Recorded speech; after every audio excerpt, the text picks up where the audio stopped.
Hello, నమస్కారం. Iran మరియు America మధ్య జరుగుతున్నటువంటి ఈ యుద్ధం ఎప్పుడు అంతమవుతుందో ఎవ్వరూ ప్రవచించే విధంగా లేదు పరిస్థితులు.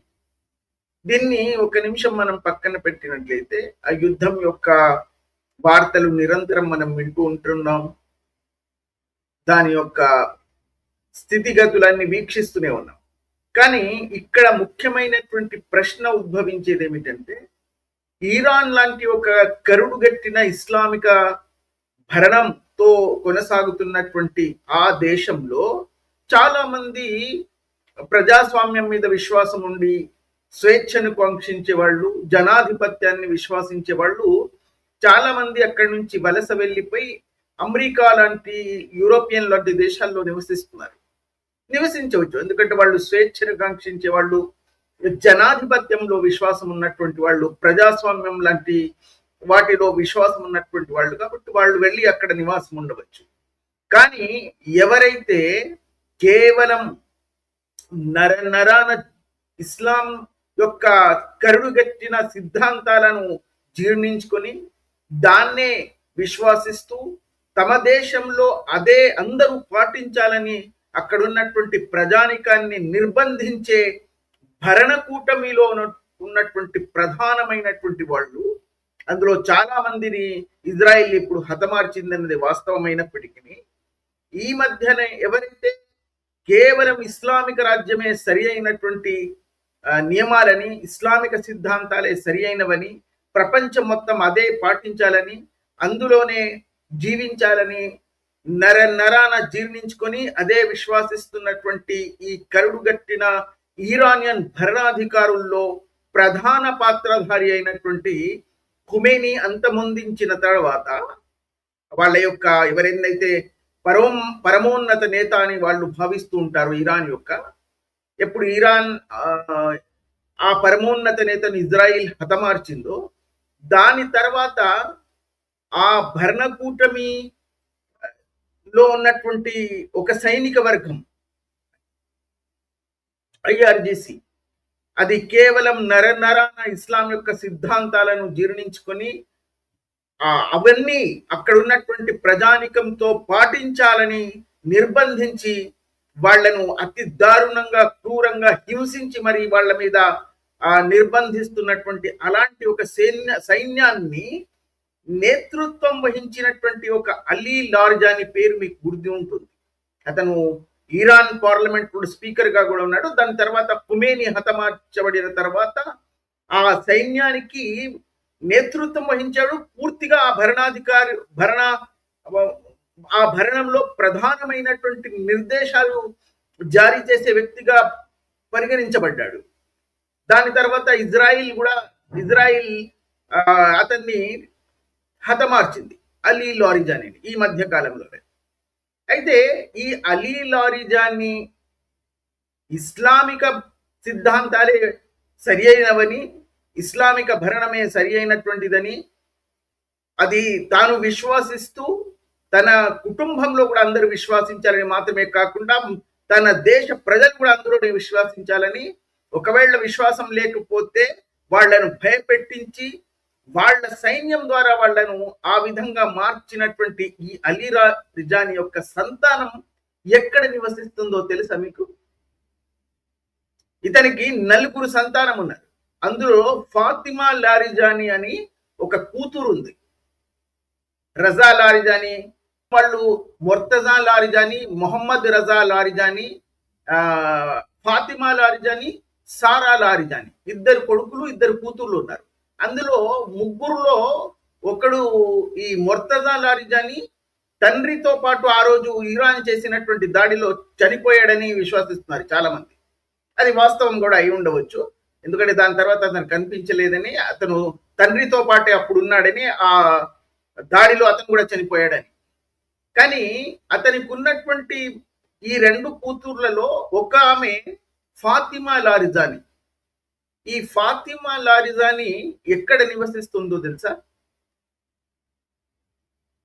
ఇంత కరుడుగట్టిన సిద్ధాంతాలను అక్కడ సాధారణమైన ప్రజలపై నిర్బంధించి వాళ్ళ నెత్తి మీద వేసి వాళ్ళ చేత అమలు జరిపేలాగా చేసినటువంటి ఈ కరుడుగట్టిన ఇస్లామిక తీవ్రవాది అలీ లారిజాని కూతురు ఫాతిమా లారిజాని ఇరాన్ లో ఎంబీబీఎస్ పూర్తి చేసి డాక్టర్ పట్టా పోస్ట్ సాధించిన తర్వాత తన తండ్రి ముందు ఒక కోరికను ఉంచింది.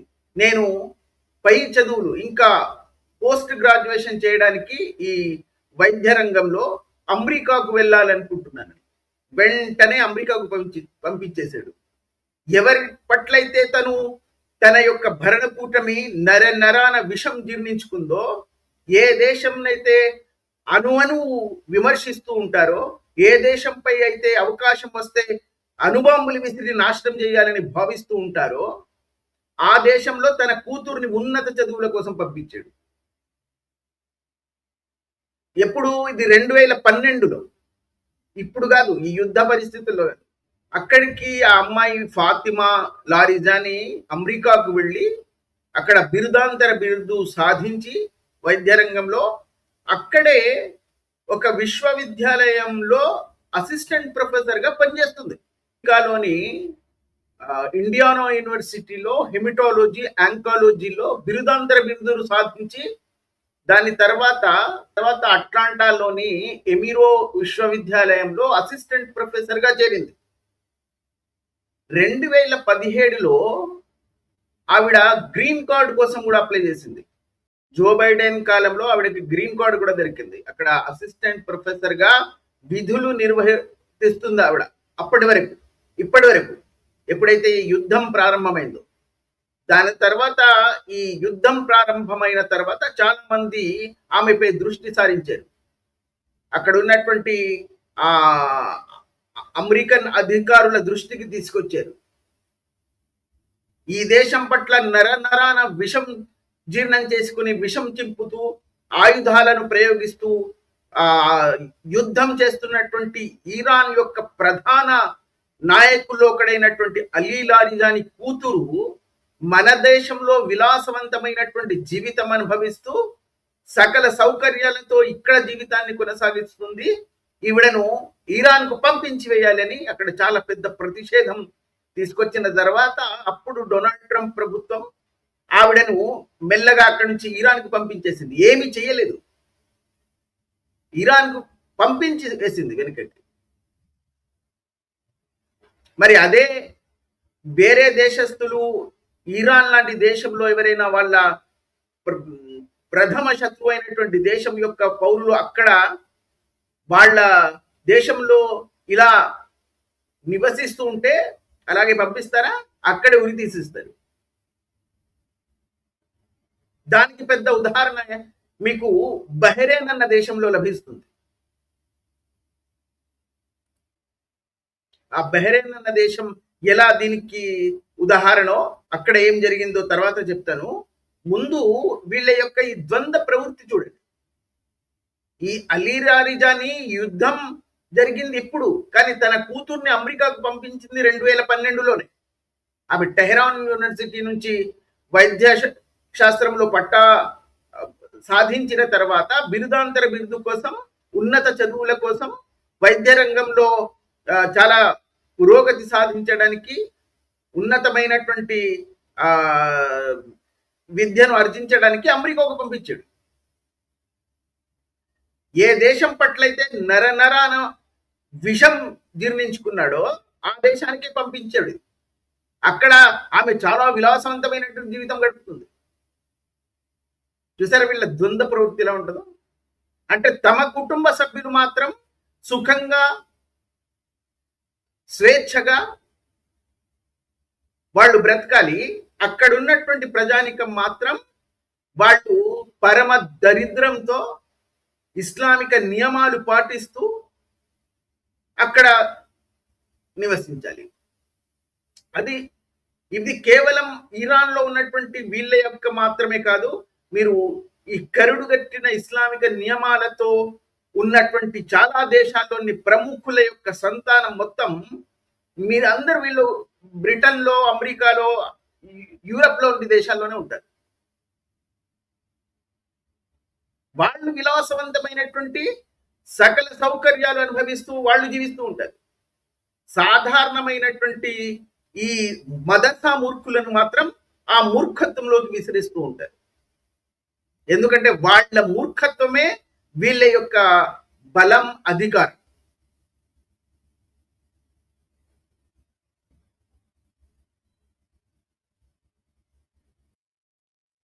ఈ బహ్రెయిన్ అన్న దేశంలో షియాలు కూడా ఉన్నారు.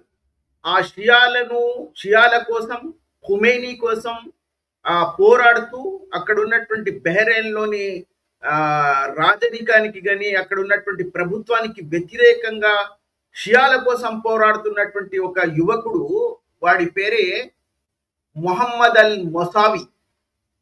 అతను షియాల కోసం పోరాడుతున్నటువంటి వాడు అక్కడ బహ్రెయిన్‌లో ఎంతో కాలంగా. దాని తర్వాత అతన్ని చాలా కాలం జైల్లో నిర్బంధించారు. దాని తర్వాత అక్కడ రాజు యొక్క క్షమాపణలు లేదా వాళ్ళను రాజు యొక్క క్షమాపణల కొన్ని పద్ధతులు ఉంటాయి. రాజు కొంతమందిని క్షమించి వదిలేస్తూ ఉంటారు. ఆ పట్టికలో అప్పుడు 2024లో రాజు యొక్క క్షమ ద్వారా వదిలేసినటువంటి 1500 మందిలో ఈ మొహమ్మద్ అల్ మొసావి కూడా ఉన్నాడు. 2024లో వదిలేసిన తర్వాత కూడా అతను మరీ ఇంకా తీవ్రంగా ఇస్లాం గురించి, షియాల గురించి పోరాటం ప్రారంభించాడు. పైగా ఖుమేనీ కోసం, అలీ ఖుమేనీ యొక్క ఫోటోలను ప్రదర్శిస్తూ ఆ నగరాల్లో తిరిగాడు. చాలా మంది యువకులను సమకూర్చుకొని విపరీతమైనటువంటి భాషతో అక్కడ ప్రదర్శనలు చేశాడు, చాలా చేశాడు. ఇప్పుడు పోయినటువంటి రంజాన్ మాసంలో ప్రారంభంలో అనుకుంటాను, అతను ఈ రంజాన్లో ఉపవాసాలు ఉండే ఏదైతే వాళ్ళు ఈ సహర్ అంటారో, తన యొక్క 6 స్నేహితులతో కలిసి ఈ సహర్ యొక్క విందు చేసుకోవడానికి వెళ్తున్నప్పుడు హఠాత్తుగా అక్కడ కొంతమంది పోలీసులు ప్రత్యక్షమై వాళ్ళందరినీ పట్టుకొని వెళ్ళిన తర్వాత వాళ్ళకి ఎప్పటికీ కనిపించలేదు ఈ మొహమ్మద్ అల్ మొసావి అనే ఈ 32-33 సంవత్సరాల యువకుడు. దాని తర్వాత చాలా రోజుల తర్వాత వాడి శవం హాస్పిటల్ మోర్చిరోలో ఉందని వాళ్ళ కుటుంబ సభ్యులకు తెలియజేసింది ప్రభుత్వం. దాని తర్వాత అతని శరీరం, ఆ ఫోటోలు మీరు బహుశా సామాజిక మాధ్యమాల్లో చూసి ఉంటారు, వాడి శరీరంలో మొత్తం ఆ బోన్స్ అన్ని విరగొట్టేశారు. శరీరంలో చర్మం లేకుండా చేసేసారు. అతి దారుణంగా హింసించి మరి ప్రభుత్వం అక్కడ అవన్నీ చంపింది. కానీ ఇది ప్రపంచం దీని గురించి మాట్లాడదు ఎక్కడ కూడా. ఎందుకంటే వాడు ఆ దేశంలో నిలబడి, ఆ దేశంలో సకల సౌకర్యాలను అనుభవిస్తూ, ఇంకో దేశం యొక్క రాజు కోసం, ఇంకో దేశంలో ఉన్నటువంటి భరణాధికారి కోసం ఇక్కడ ఈ దేశం యొక్క ప్రభుత్వంతో పోరాడుతున్నాడు. అది ఎవరు సహించడు. కానీ ఏ ప్రభుత్వాలు, ఏ రాజ్యం కూడా అలా సహించదు. ఇరాన్కు ఇక్కడ ఉన్నటువంటి కొంత సమాచారం ఇరాన్కు పంపిస్తున్నాడని వాళ్ళకు తెలుసు. చాలా దృశ్యాలు కానీ వాళ్ళ అక్కడ ఉన్నటువంటి కొంత కీలకమైనటువంటి సమాచారాన్ని కూడా ఇరాన్కు పంపిస్తున్నాడన్నది అతని మీద చాలా కాలంగా అభియోగం. ఏ దేశం సహిస్తున్నది? ఏ దేశము సహించకూడదు కూడా. కాబట్టి వాడిని అతి దారుణంగా హింసించి చంపేశారు. కానీ ఇవన్నీ సహించి వాళ్ళ ఎవ్వరి ఈక కూడా పీకలేనటువంటి దేశం ప్రపంచంలో ఒకటి ఉంది. మీరు అక్కడ ఉన్నటువంటి దేశం భరిస్తున్నటువంటి ప్రధానమంత్రుల గురించి కానీ, ఆ దేశం గురించి కానీ ఎంత దారుణంగా మాట్లాడినా, అక్కడ ఉన్నటువంటి ఒక పెద్ద సమూహం గురించి ఎంత దారుణంగా మాట్లాడినా, అక్కడ ఉన్నటువంటి మూల నివాసుల కోసం ఏ దుర్భరమైనటువంటి భాష ప్రయోగించిన, ముఖ్యమంత్రుల యొక్క మాతృమూర్తుల గురించి కూడా అతి దారుణమైనటువంటి వ్యాఖ్యలు చేసిన, మా యొక్క పద్ధతులు, ఇక్కడ ఒక పెద్ద ఇస్లామిక నాయకుడు, నేను ఏ దేశం గురించి అయితే మీకు చెప్తున్నానో ఆ దేశంలో ఒక పెద్ద ఇస్లామిక సంస్థకు నాయకుడైనటువంటి వాడు ఈ దేశం మాది, మా ఆహార పదార్థాలు వేరు, మా యొక్క వస్త్రాధారణ వేరు, మా పద్ధతులు వేరు, మా జీవిత విధానం వేరు, ఒకవేళ ఇక్కడి మూల నివాసులకు అది నచ్చకపోతే మీరు వెళ్ళిపోండి అని చెప్పాడు. అయినా సరే ఏమి వాడి వెంట్రిగా కూడా పీకలేనటువంటి ప్రభుత్వాలు ఉన్నటువంటి ఒక రాజ్యం మన ప్రపంచంలో ఉంది. మీరు ఆ దేశం గురించి ఏం మాట్లాడినా, అక్కడ ఉన్నటువంటి భరణాధికారుల గురించి, అక్కడ ఉన్నటువంటి ప్రధానమంత్రుల గురించి ఏం మాట్లాడినా, ఎంత పెద్ద వ్యాఖ్యలు చేసినా ఏమీ చెయ్యలేనటువంటి, ఏమి చెయ్యనటువంటి ఒక దేశం ఈ ప్రపంచంలో ఉంది. ఆ దేశం ఏదో నేను మీ విజ్ఞతకి వదిలిస్తున్నాను. ఆ దేశం ఏదో మీరే కామెంట్లో పెట్టండి.